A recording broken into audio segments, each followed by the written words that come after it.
इस वीडियो में हम लोग क्लास 8 सामाजिक विज्ञान का चैप्टर 2 पढ़ने वाले हैं, जिसका नाम है ब्रिटिश प्रशासन, नीतियां और प्रभाव। इस वीडियो में हम लोग इस चैप्टर का प्रश्न उत्तर हल करने वाले हैं। तो चलिए बिना समय गवाए वीडियो को स्टार्ट करते हैं।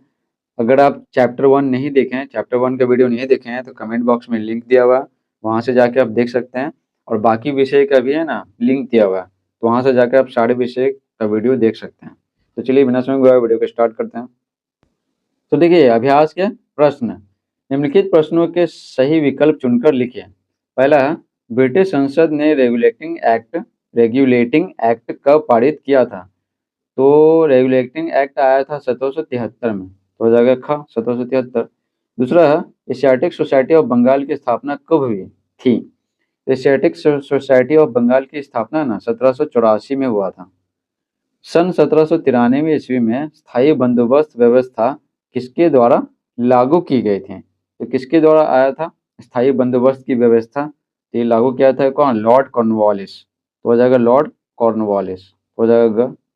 ठीक है, ग मतलब घ है यहाँ पे, ग तो ये वाला, तो आंसर हो जाएगा घ। ठीक है, लॉर्ड कॉर्नवालिस द्वारा। चौथा है, सन 1813 ईस्वी में कौन सा एक्ट पारित किया गया? तो 1813 में ना चार्टर एक्ट आया था, तो हो जाएगा क। ठीक है, चार्टर एक्ट। उसके बाद है, रिक्त स्थानों की पूर्ति कीजिए। पहला है, क्लाइव ने निजामत का कार्य डैश पर छोड़ दिया था। तो किस पे छोड़ दिया था? ये बंगाल के नवाब पर छोड़ दिया था। तो यहाँ पे लिखेंगे बंगाल के नवाब। ठीक है, बंगाल, ठीक है, बंगाल के नवाब। ठीक है, हो गया। सन 1772 ईस्वी में डैश बंगाल का गवर्नर नियुक्त किया गया था। तो वारेन हेस्टिंग्स, है ना, वारेन हेस्टिंग्स लिखेंगे। तो वारेन हेस्टिंग्स नियुक्त किया गया था, हेस्टिंग्स। हो गया। तीसरा देखिए, भारत में सिविल सर्विस की स्थापना डैश ने की थी। तो किसने की थी? लॉर्ड कॉर्नवालिस ने की थी। तो यहाँ पे लिखेंगे लॉर्ड कॉर्नवालिस। ठीक है, कॉर्नवालिस। हो गया। चौथा है, रैयतवाड़ी व्यवस्था सर्वप्रथम डैश और बम्बई में शुरू की गई। तो चेन्नई। ठीक है, चेन्नई और बम्बई में शुरू की गई। पांचवा है, आधुनिक डाक तार संचार व्यवस्था को डैश ने शुरू किया था। तो ये डलहौजी ने शुरू किया था। ठीक है, तो लिखेंगे डलहौजी। ठीक है, हो गया डलहौजी। आगे देखिए, अति लघु उत्तरीय प्रश्न। पहला है, भूमि कर वसूल करने के लिए कंपनी द्वारा किसे नियुक्त किया गया था? इसी तरह से और भी सवाल हैं, फिर लघु उत्तरीय प्रश्न है, ठीक है, फिर दीर्घ उत्तरीय प्रश्न है। तो चलिए एक एक करके आपको सारा बताते हैं। तो देखिए, पहला है, भूमि कर वसूल करने के लिए कंपनी द्वारा किसे नियुक्त किया गया था? तो किसे नियुक्त किया गया था? जमींदारों को। तो लिखेंगे उत्तर, भूमि कर वसूल करने के लिए कंपनी द्वारा जमींदारों को नियुक्त किया गया था। दूसरा है, कॉर्नवालिस द्वारा किए गए सुधारों को किस पुस्तक में संग्रहित किया गया है? तो देखिए उत्तर लिखेंगे, कॉर्नवालिस द्वारा किए गए सुधारों को कॉर्नवालिस संहिता नामक पुस्तक में संग्रहित किया गया है। तीसरा है, किसान का भूमि पर अधिकार किस व्यवस्था के अंतर्गत समाप्त कर दिया गया था? तो देखिए, महलवाड़ी व्यवस्था के अंतर्गत किसान का भूमि पर से अधिकार समाप्त कर दिया गया था। महलवाड़ी व्यवस्था जैसे ही आया तो किसानों का भूमि पर से अधिकार समाप्त हो गया। अब देखिए लघु उत्तरीय प्रश्न उत्तर। पहला है, दोहरी शासन व्यवस्था का बंगाल की जनता पर क्या प्रभाव पड़ा? दोहरी शासन व्यवस्था। तो देखिए उत्तर लिखेंगे, बंगाल के नवाब के पास शासन का संपूर्ण दायित्व था। बंगाल के नवाब के पास, ठीक है, परंतु उसके पास न तो शक्ति थी और न ही धन था। कंपनी के पास सेना और कोष दोनों थे, किंतु शासन और सुरक्षा के प्रति उसकी जिम्मेदारी नहीं थी। परिणाम स्वरूप बंगाल की दोहरी शासन व्यवस्था ने बंगाल की जनता को अपार कष्टों में डाल दिया। तो देखिए, दोहरी शासन व्यवस्था का मतलब क्या है ना, कि देखिए ये अंग्रेजी ईस्ट इंडिया कंपनी है ना, अंग्रेजी ईस्ट इंडिया कंपनी के आप सेना रखेगी अपने पास और कोष भी रखेगी। तो टैक्स कलेक्ट करने का अधिकार है ना, टैक्स वो अंग्रेज करेंगे। ठीक है, और शासन संभालने की जिम्मेदारी है ना बंगाल के नवाब को है। तो पैसा है अंग्रेज के पास, सेना है, ठीक है, सेना यानी सुरक्षा। ठीक है, सुरक्षा करने का काम कौन करेगा? सेना। सेना और पैसा दोनों है अंग्रेजों के पास, बस शासन संभालना है किसको? बंगाल के नवाब को। तो इससे कैसे होगा? तो यही दिक्कत है। तो यही कारण है कि बंगाल की दोहरी शासन व्यवस्था ने बंगाल की जनता को अपार कष्टों में डाल दिया। दूसरा है, रेगुलेटिंग एक्ट के प्रमुख उद्देश्य क्या था? तो रेगुलेटिंग एक्ट आया था 1773 में। तो देखिए कंपनी की गतिविधियों पर नियंत्रण रखने के लिए ब्रिटिश संसद ने सन 1773 ईस्वी में रेगुलेटिंग एक्ट पारित किया। किसने पारित किया? ब्रिटिश संसद ने, ठीक है, इंग्लैंड में। इस एक्ट के दो प्रमुख उद्देश्य थे। पहला था कंपनी के संगठन के दोषों को दूर करना। कहीं ईस्ट इंडिया कंपनी है ना, अंग्रेजी ईस्ट इंडिया कंपनी है, उसके दोषों को दूर करना, और भारत में कंपनी के शासन के दोषों का निराकरण करना, यानी कि उसको हटाना।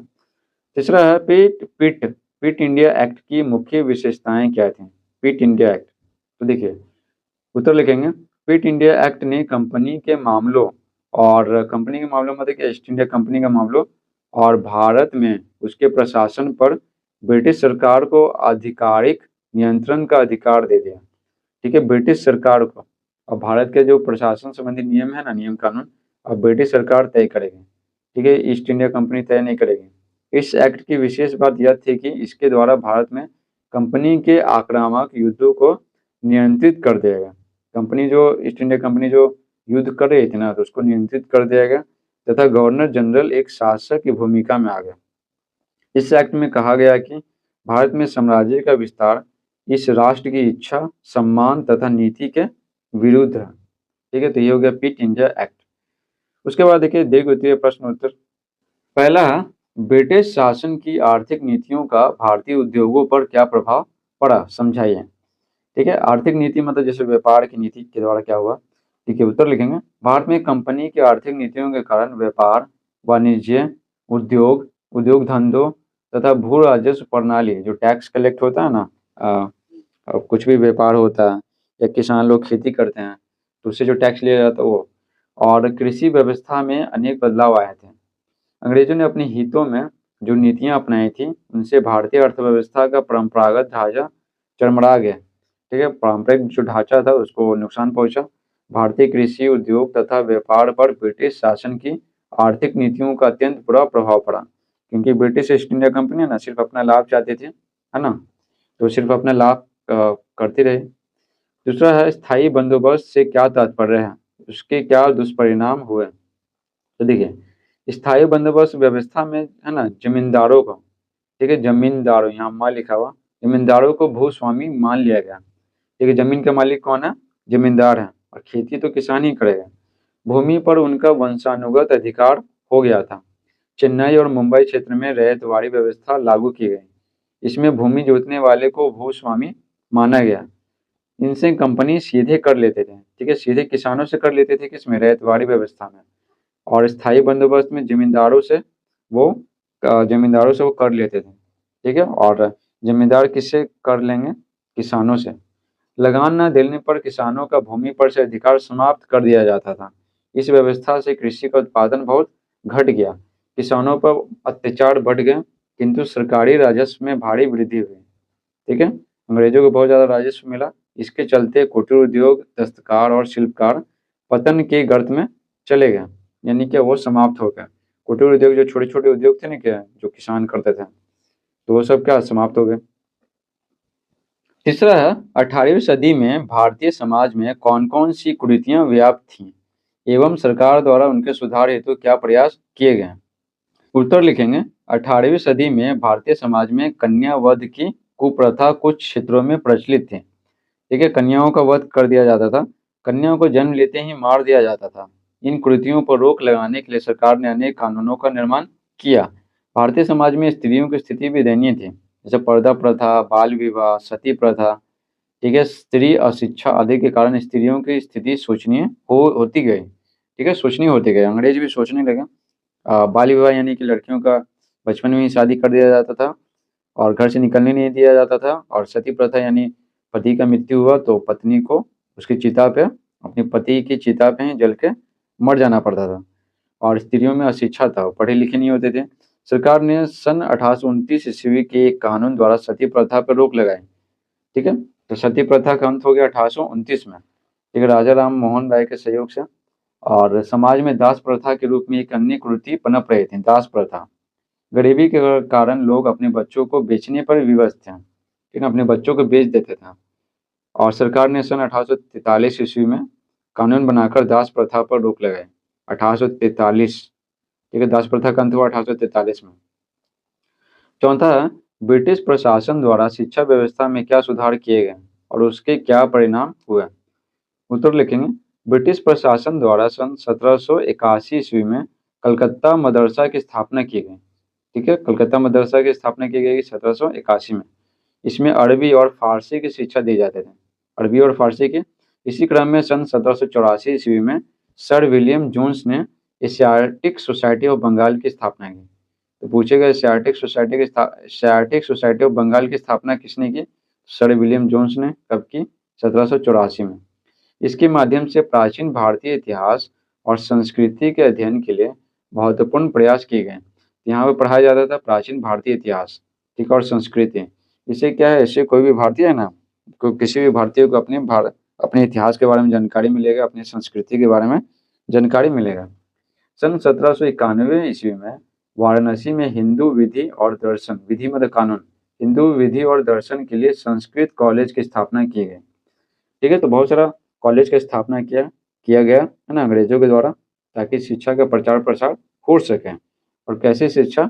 पश्चिमी शिक्षा, ठीक ना, जो साइंस पे बेस्ड हो, ठीक ना, विज्ञान पे बेस्ड हो, ना कि अंधविश्वासों पर। सरकार द्वारा खोले गए कुछ स्कूलों में अंग्रेजी को शिक्षा का माध्यम बनाया गया, अंग्रेजी में पढ़ाया जाने लगा। धीरे धीरे शिक्षा का प्रसार भारत में बढ़ता गया। अंग्रेजी के संपर्क में आने से भारतीय आधुनिक शिक्षा, ज्ञान विज्ञान, स्वतंत्रता, समानता, जनतंत्र, राष्ट्रीयता, विशिष्ट क्रांतियां और आधुनिक विचारों के संपर्क में आने से उनमें जागृति पैदा हुई। ठीक ना, उनमें जागृति पैदा हुई। ठीक है, ज्ञान विज्ञान देखे कि अंग्रेज जो पढ़ा रहे हैं उसमें अंधविश्वास नहीं है, ठीक है, ज्ञान विज्ञान है, ठीक है, और अंग्रेजी में शिक्षा लेने लगे तो वो समझने लगा कि बाकी विदेशों में लोग किस प्रकार है ना स्वतंत्रता पूर्वक रहते हैं। तब उनमें ख्याल आया कि है ना उनको भी भारत में स्वतंत्रता चाहिए, ठीक ना, आराम से रह सकें जैसे विदेश में लोग रहते हैं। तो वो जागरूक हुए, तो लोगों में ना जागृति पैदा हुआ, ठीक है, पढ़ लिख के। इस प्रकार से पूरा चैप्टर समाप्त होता है। Thanks for watching.